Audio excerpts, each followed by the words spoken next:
All right. So in Numbers chapter 23, verse number 19. God is not a man, right? Yeah. I guess you know that argument. Yeah. So can I ask you a question? When God said this,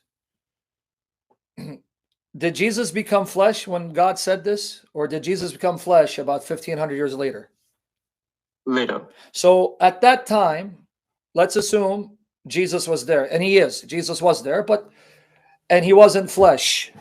So, but also in Malachi chapter 3, verse number 6, and it says again, that you're proving God my does point. Not change. See, now you're trying hard to try to trap me, and I'm going to destroy your argument because you're not listening. What does it mean that God doesn't change? You didn't even let me finish Numbers 23:19 because you're acting like a good Mohammedan. But don't worry, I'll put you in your place for the glory of Jesus. Did you let me finish Numbers 23:19 before you ran like a Muslim to Malachi 3:6? No. Okay, let's see. What does Malachi 3:6 mean that God doesn't change? Let's see how much you know. Explain to me, what does it mean in that context God doesn't change? Like, I don't have the right context at this point. Exactly, because you're parroting like a good Muslim arguments that you took from a website and you don't know the context. If you read Malachi 3:6, it's from the book. So I read a lot of books, so it's from. Okay, so what was the context if you read it?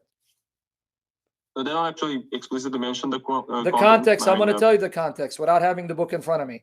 It's talking about God does not change his purpose. When God says a thing, he does it. That's why it says, you will not be consumed. Because he's talking to Israel saying, because I do not change my mind, nor my purpose, I will not consume you and wipe you out. That's the context. But you wouldn't know it because you're parroting like you used to when you're a Muslim. Now, Numbers 23:19. Do you even know what that verse says? What it means that God is not a man? You didn't even finish the verse. Yeah, I got it. No, you didn't. Because you're being distracted by the shayateen and the jinn who's possessing you. Ding, ding, and you're not focusing. So repeat what I asked you. You mean to read the verse again? Yeah. What did I ask you? Do you know what Numbers 23:19 actually says? Not actually. Exactly. Not in that depth. Okay. So when are you going to stop playing these games and actually read the verses and understand? Tell me what God said. He didn't say God is not a man. He said more than that. He said God is not a man that he should change his mind, nor a son of man that he should lie. Why didn't you finish it to explain what it meant that God is not a man? He is saying but men like you. He's not a son of man. Yeah, because you are a maggot, son of man. You're a liar and you're filthy. And he's saying, I'm not like you. So if God becomes a man, what kind of man would he be? Like you? Filthy, liar, of course not. Dishonest? Of so if he become a man, what kind of man would he be? Like a divine man. Would he be, if he became man, would he be sinless and holy and pure? No, he'd be pure and holy. Okay, and what kind of man was Jesus? Pure and holy. Okay, so you just answered your question. God is not a man who lies or a son of man who changes his mind, because human beings are wicked, liars, double-minded, hypocrites, filthy, and maggots. That's all of us. So God is saying, I'm not like you. So if God becomes man, that means he wouldn't be like us. And lo and behold, Jesus is the kind of man that we'd expect God to be if God chose to become a man. Holy, pure, righteous, and perfect.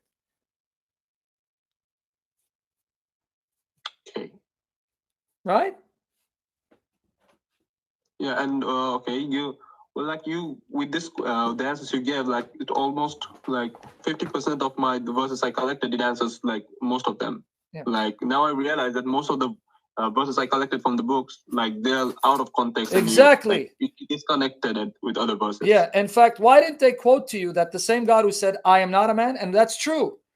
No Christian believes God has always existed as a man. That's not what we believe. God as God has always been spirit.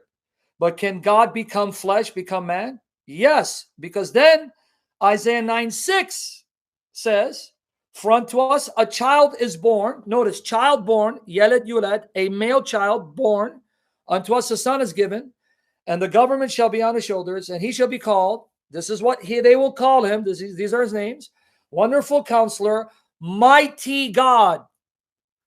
El Gibor in Hebrew, which in Arabic it would be El Jabbar. Ilah El Jabbar.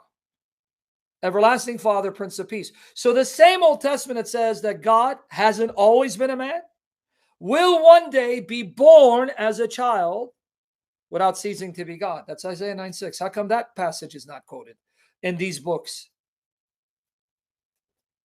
I got your point.